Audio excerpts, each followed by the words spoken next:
Good morning, everyone. My name is Dr. Pratik Joshi, and I welcome you to today's lecture on career pathways and personal growth. Now, it's really nice that we are taking this lecture on the 75th annual foundation day of our college. So, 3/4 of a century ago, this is the day our Bairamji JJ Boy Medical College was incepted all the way back in 1946. And since then, our alma mater has come a long way over the past 75 years. And I thank the organizers of this lecture, and I thank Dr. Veena Shriram ma'am for giving me this opportunity to interact with you. So, without any further ado, let me just make a quick introduction about what this lecture is. So, this was a photo which we took just about 2 years ago, back in 2019, when I was about to leave for Kolhapur, when I was heading a 35-member team of doctors from our college to assist in the flood relief camps of Kolhapur. Now, being in a government institute, it gives you a lot of opportunities to learn, to hone your skills, and to be of service to your fellow human and to evolve as an individual. And this is basically what this lecture is all about. And funnily enough, these were the thoughts which were dropping into my head as we were cruising along State Highway 134 in Kolhapur. You can see that the entire city was flooded, and this was what was left of what used to be a 4-lane highway in Kolhapur. So, this is what teaches you that it's not just about being a doctor, it's not just about getting your degree, it is about service, duty, and sacrifice, which is the motto of our institution. So, good morning, ladies and gentlemen. My name is Dr. Pratik Joshi. I did my MS in Orthopaedics from our very own BJ Government Medical College and Sassoon General Hospitals in Pune in 2019, and currently I am working as an assistant professor in the Department of Orthopaedics in our institute. I've had a couple of training stints in Tata Memorial Hospital in Mumbai and in King's College London in the United Kingdom in 2018, and I've also worked at the Guy's and St. Thomas NHS Foundation Trust Hospital in London in the same time period. I'm a member of the International Trauma Society in Belgium, and I had the opportunity to co-author in a textbook of orthopedics called Hardikka's Orthopedic Operations Text and Atlas. And I'm proud to say that I'm an alumnus of St. Mary's School in Pune from the year 2007. So, thank you very much for tuning into this lecture, and let's get a quick idea of what happens over 10 years as you start off as a first MBBS student to the time you pass your first degree, that is your MBBS, and then you do your second degree, which would be your MS or your MD. And as you can see, 10 years does make a difference from the guy on the left to the guy on the right. And apart from the receding hairline, there are a lot of things that have gone by in the last 10 years, which I would like to take you through. So, this is our lecture on career pathway and personal growth. Now, as all of you have seen, a lot of people have walked the corridors of this great institution, and you guys are the next fresh batch, and you guys are the batch which is going to make everyone proud. So let's take a quick look at what exactly goes on in the head of some MBBS student who is somewhere in his or her course of MBBS, be it first year MBBS, be it final year, be it anywhere in between. So you have a confusion about all different types of coaching classes. Where do you want to do your PG? 75% attendance versus 80% attendance. Someone somewhere is doing research, so on and so forth. What about electives? What about publications? What about extracurriculars? Someone wants to play basketball, someone wants to play the violin, so on and so forth. And so it's a big time confusion, and the question has to be asked, what are we missing? In this entire chaos of MBBS, what are we missing, and how can we get onto this career path as quickly as possible, and how can we do it without compromising our own personal growth? So, the way I see it, your life in the MBBS curriculum is divided as this kind of a pie chart. So about a quarter is core academics, which is your textbooks and your rote learning and preparing for exams. A very good half is para academics, which is what you do while you are studying. And the third one-fourth is extracurricular. So let's just take a look at all this. So core academics is basically you sitting with a pile of your BD Chaurasia and your Gaitin and your Satyanarayan for biochemistry, and this is you sitting there trying to make notes. So core academics is fairly simple. This is something which you have to do, and this is something which college helps you out on in a very big way. So if you were to attend your lectures and take good quality notes and study them, it's not much of a problem. So core academics is something which everyone does and which everyone ends up doing a fairly decent job of. Now, of course, extracurriculars is Netflix and everything else that comes with Netflix, and apart from that, your sports, your cultural activities, so on and so forth, the tourism and things that you will do, and the overall fun you have in life while doing your MBBS is your extracurricular. And para academics is the things that buttress or support your academics from the side, which is coaching classes, which is research, which is conferences, being a delegate in a conference or organizing a conference, any one of these, building your CV, your curriculum vitae, and of course electives and observerships, which is experience that you're gaining over and above the experience that your institute is offering you. So one of the things that must run on the side is to build a strong CV, which means that whenever you are asked to display your list of skills or to show what exactly you are apart from being an MBBS student, this CV is what is going to help you out. More on that later. Apart from that, college participation, these are all these kinds of events in our college. Now, a lot of these have been paused in the light of the COVID-19 pandemic, but we as humans are a resilient species, and no doubt we will come out of this pandemic and we will again start showcasing all these events and showcasing our talent on a much wider scale. And this was a interdisciplinary seminar which was done by our college, and these are the students of our college who are a part of the organizing team as well as a part of the presenting team, and they were the ones who gained a lot of experience and the ones who gained a lot of knowledge while working. The whole thing runs on operant conditioning, which is learning by doing, and therefore the more you do, the more you learn. Then there are a lot of avenues for undergraduate research.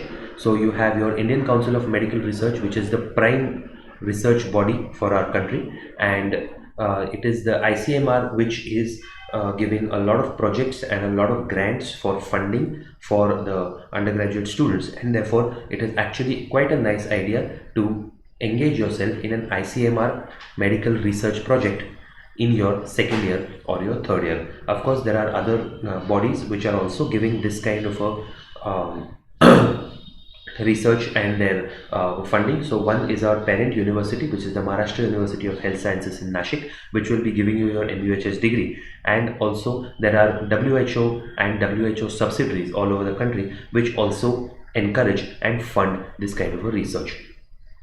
Moving on, there are a lot of undergraduate conferences. I'm really proud to announce that we as BJ Medical College, we host one of the largest undergraduate conferences in the country, which is now an international conference, that is Respirar, and this was Respirar in 2019 and it has been conducted in 2020 on an online basis, if I remember right. And of course similar conferences are available in other colleges as well. For example, Ascension is the event of St. J.S. Medical College. So keep your eyes out for all these events and do take part in all of these. Then there are other international conferences. This is ISCOMS, or Science Without Borders. So that is the International Annual Students Conference, and this is roughly in the months of June to July every year. And again, I hope this will be reinstated after the COVID-19 pandemic has tided over. Then there's another thing which is intercollegiate competitions, which is not just your conferences but other competitions in which you can take part. That is your Medical Device Hackathon 2019, and again I'm very proud to announce that we always have a couple of students every year who win some prize or the other in MEDA 2019. One of our friends in BJ Medical College, who is now a medical officer under COVID, he has patented a suture track machine which will assist in closed and quick suturing of wounds, and this will slowly become a patent in assistance with IIT Mumbai. So this is something which again the more creative of you can take part in. Of course, this is something that happens on the inside, that is academics in college. You don't need to step out of the college every single time. Our college has a good amount of academics, be it seminars, be it quizzes, be it clinico-pathological correlation, so on and so forth, and therefore this is a good idea to take part in all of these events as well. Now, one more thing which adds to your CV and adds to your skills are these short training courses. So there is ATLS, which is Advanced Trauma Life Support. There is ACLS, which is Advanced Cardiac or Cardiovascular Life Support, given by the American Heart Association, and a Royal College of Surgeons courses which relate to surgical expertise, be it basic surgical skills, be it a course on the care of the critically ill surgical patient, or be it their own ATLS module. These are things which you can do through the course of your MBBS, and you can hone your skills in a particular direction. So these are the para-academical things which you can do, and you can go on and increase your skill set. Now, the last or second last of this particular section of the slide is that foreign observerships. So there are a lot of universities abroad which would be very happy to take you on for a short-term observership, be it a 1 month or 15 days observership.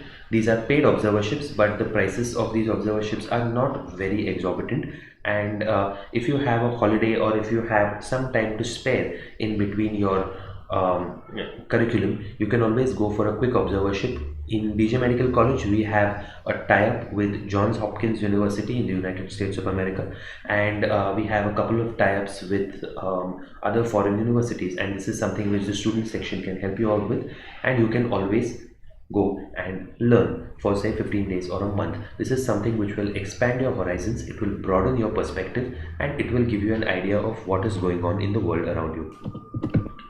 Now, this is something which has been going on for the past 4 or 5 years. This is Foundations in Oncology by Tata Memorial Hospital.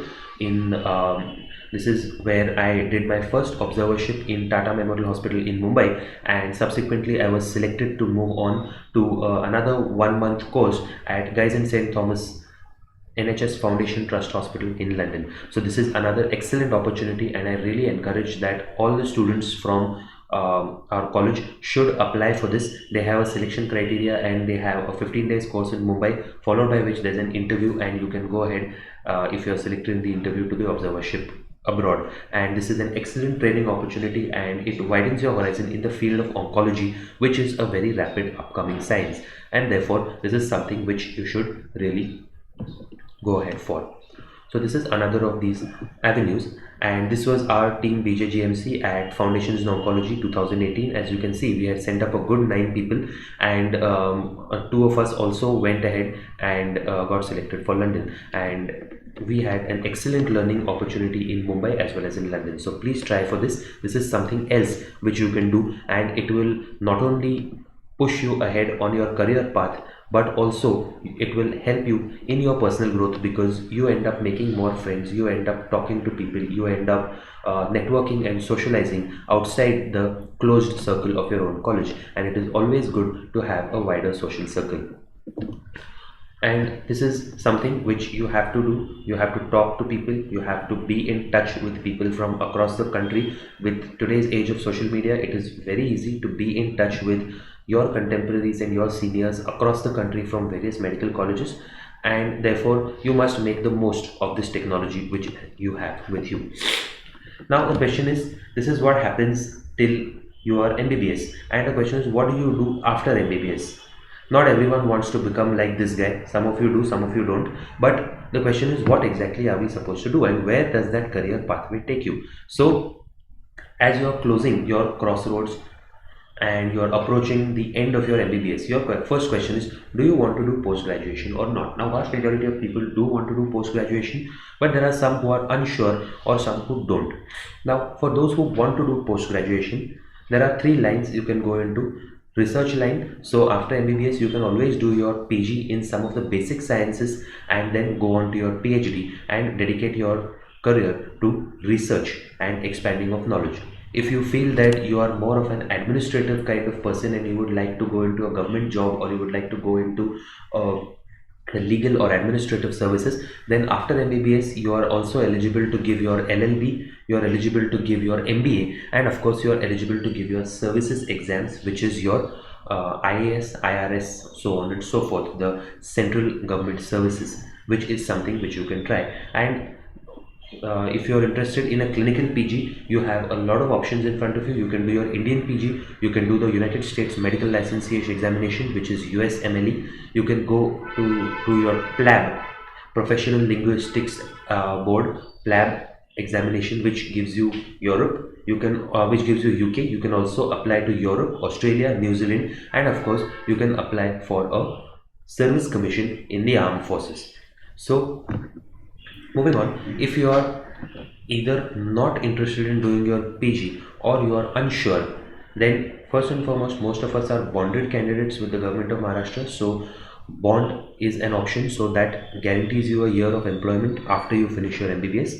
Followed by that, you can always take up RMO, CMO, or administrative jobs. There are non-PG or non-training service commissions in the armed forces. There are diplomas in hospital administration which are available online or which are available in physical learning. Then there is a MBA in hospital administration which is given by IIM, and there is of course our own All India Institute of Medical Sciences, or AIMS, in New Delhi, which is giving an MD degree in hospital administration. Of course there are foreign jobs and Emirates or Merchant Navy jobs for MBBS doctors as well, but this is so far an uncharted territory, and as is with any uncharted territory, it would pay to tread lightly. So of course there is one thing, that life is not always a straight road.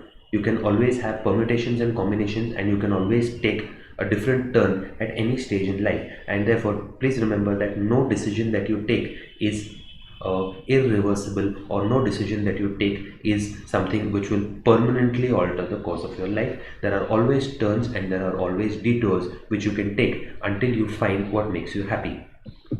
So of course the mothership is the Indian PG. It is conducted by the National Board of Examinations, NBE, and it gives you access to MDMS and DNB seats all over the country. So vast majority of you will probably give the NEET PG at the end of your MBBS. By the time you guys pass out, the NEET PG would probably be replaced by another exam which is called as the NEXT. So more on that later. Moving on, if you want to go to the UK, you have the Professional Linguistics and Assessment Board, or PLAB examination. You have your MRCS or MRCP, and you have your Medical Training Initiative, that is MTI. These are three different routes to get a GMC registration, which is a registration as a doctor in the General Medical Council of the UK. Followed by that, you can practice or you can do your further training in the UK. Moving on, there is a similar road for USMLE, where step 1, step 2 CS, step 2 CK, and step 3 are the exams. The difference between UK and US is that in UK, PLAB, MRCS, MRCP, and the MTI are three exams. You have to give one of the three and you can practice or train. In the USMLE, you have to give all these three steps, go through the matching procedure where your expectations from the institute are matched with the institute looking for you, and you get your postgraduate education in the USA. So this is another very solid alternative, and it is gaining popularity over the past 5 or 7 years, as I am seeing.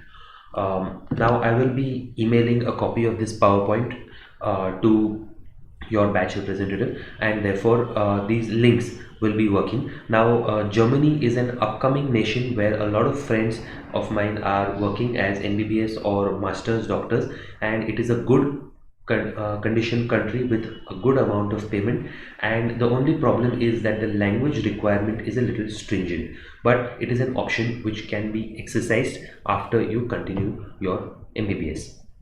United Arab Emirates and jobs with the Merchant Navy are something which you can take up. However, after MBBS, a better option is always to go to the armed forces and to the naval wing of the armed forces, as opposed to directly applying to the Merchant Navy. Another big option here is the Indian Civil Services. A lot of students from our college have applied and they have cracked the Indian civil services, and they are doing a very good job of being in the administrative hierarchy. You have the Indian Administrative Service, which is IAS, you have the Indian Revenue Service, which is IRS, and of course you have the Indian Police Service, which is IPS. And all these options are open to you after you complete your MBBS as well. And this is another alternative career option, and with the right amount of skills and with the right amount of effort, you can rise up the hierarchy to become a high ranking government official as well. And we have a lot of government officials. The erstwhile commissioner of Pune, Dr. Shrikar Pardeshi, was an ex-alumnus of BJ Medical College Pune, and now he is on the advisory board to the Honorable Prime Minister Office in New Delhi. And he is the prime example of someone who can, with the grit and with determination, you can use the IAS and become a high ranking government official to give back to society and to serve the nation at large.